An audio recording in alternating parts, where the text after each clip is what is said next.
कार्य शुरुआत है ना, अभी कहें कि देख रहे हैं तो परिणाम मतलब इस बार जो हम लोगों का लक्ष्य है वो लक्ष्य की प्राप्ति होगी। विपक्ष एग्जिट पोल को मान नहीं रहा था और आज भी अभी परिणाम में काफी उम्मीद लगाए हुए है कि वे एग्जिट पोल के विपरीत पूरा वो कब मानते हैं, वो कभी माने हो तो बताइए।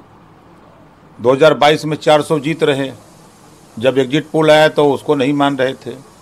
2019 में वो 60 सीट जीत रहे थे, एग्जिट पोल आया तो नहीं मान रहे थे। 2017 में 300 सीट जीत रहे थे, एग्जिट पोल आया तब भी नहीं मान रहे। तो कभी मानते थोड़े हैं वो सब। मतलब आज बीजेपी की जो एनडीए की जो जीत है वो पक्की है। कितने सीटें 400 आ पाएंगी? जो हम लोग लक्ष्य लिए, अपने लक्ष्य पर हम लोग कायम हैं। आपकी घोसी की सीट पे अभी सपा लीड करती नजर आ रही थी इंडिया गठबंधन। करने दीजिए, कोई दिक्कत नहीं है। चुनाव जीतना है, इतना गारंटी है। आखिरी सवाल है, यूपी में इंडिया गठबंधन को लगभग कितनी सीटें मिल पाएंगी? अभी हम लोग जो लक्ष्य लेके चल रहे हैं 80 की 80 सीट जीतने का। चलिए, ओपी राजभर की बात आप सुन रहे थे। सीतापुर से राकेश राठौर आगे हैं, बांदा से बीजेपी के आर के पटेल आगे हैं और अकबरपुर से एसपी के राजा रामपाल इस वक्त आगे हैं। इसके अलावा आप देखिए किस सीट से क्या रिपोर्ट आ रही है। अकबरपुर से एसपी के राजा रामपाल आगे हैं। और ठीक है, ये टैली लगातार अपडेट हो रही है। हमारे साथ इस वक्त प्रभात त्रिपाठी जी हैं, वरिष्ठ पत्रकार, उनसे हम कमेंट लेंगे। लेकिन मनीष शुक्ला जी अगर जुड़े हुए हैं अभी तक हमारे साथ, पीसीआर बीजेपी प्रवक्ता मनीष शुक्ला जी, सवाल यही है कि उत्तर प्रदेश में अभी के रुझानों को अगर हम देखें, 49-39 फिलहाल चल रहा है, लेकिन आप आशान्वित हैं कि बढ़ जाएगा। अब उत्तर प्रदेश की 80 सीटें हैं, सीधे तौर पर केंद्र के रुझानों पर इसका असर पड़ेगा। अगर ये नतीजों में तब्दील होते हैं तो उस नुकसान की भरपाई भाजपा कहां से करेगी? बहुत से राज्य हैं, अब इसको लेकर भी क्या आप लोग आकलन कर रहे हैं या सोच में ऐसा कोई विचार अभी है आपके? देखिए आस्था जी, अभी तो ये सवाल काल्पनिक है, चूंकि आप सुबह से इस चैनल पर बैठी हैं, अपडेट कर रही जनता को। लेकिन तमाम सीटों पर हर क्षण परिवर्तन हुआ है। अभी तमाम सीटों पर अभी मैनपुरी शुरू में डिम्पल यादव पीछे थी, वो आगे हो गई।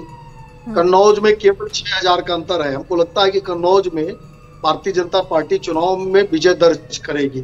तो तमाम सीटों पर आप बदलाव की बात कर रहे हैं और इसी बीच एक बदलाव हो गया है। अक्षय यादव भी पीछे हो गए, मतलब बदायूं से आदित्य पीछे चली रहे थे, अक्षय भी पीछे हो गए हैं। हाँ ठीक है, बहुत मामूली अंतर है, लेकिन सही बात है कि भी बदलाव देखने को मिल रहा है और इसीलिए हम सब लोग इंतजार कर रहे हैं। लेकिन 10 बजे तक के जो रुझान है उसी पर चर्चा को हम आगे भी बढ़ा रहे हैं। मनीष जी बिल्कुल, देखिए ठीक है, अभी तो जो टैली सामने होगी, डिबेट भी उसी पर होनी चाहिए। मैं इस पक्ष का नहीं हूं कि 2 घंटे बाद भी कोई चर्चा हम कर सकते हैं, लेकिन चूंकि परिवर्तन बहुत तेजी से हो रहा है। हम लोग भी 12-13 साल से प्रवक्ता का काम कर रहे हैं। इतनी तेजी से सीटों का परिवर्तन जल्दी नहीं देखने को चले।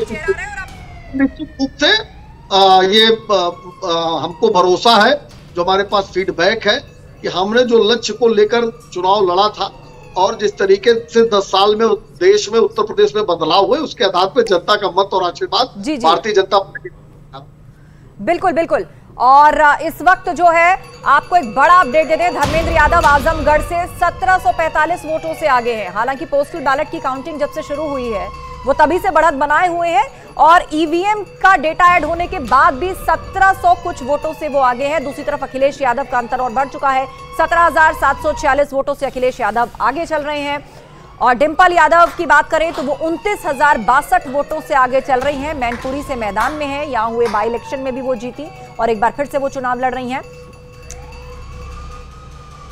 और लगातार मेहमान भी हमारे साथ जुड़े हुए हैं। मैं इनवाइट करना चाहूंगी, हमारे साथ राजनीतिक विश्लेषक संजय राणा जी भी जो है वो हमें ज्वाइन कर रहे हैं। और लोकतंत्र का उत्सव है तो स्वागत भी धमाकेदार होना चाहिए। Welcome Sanjay Rana ji on panel. Welcome Sanjay Rana.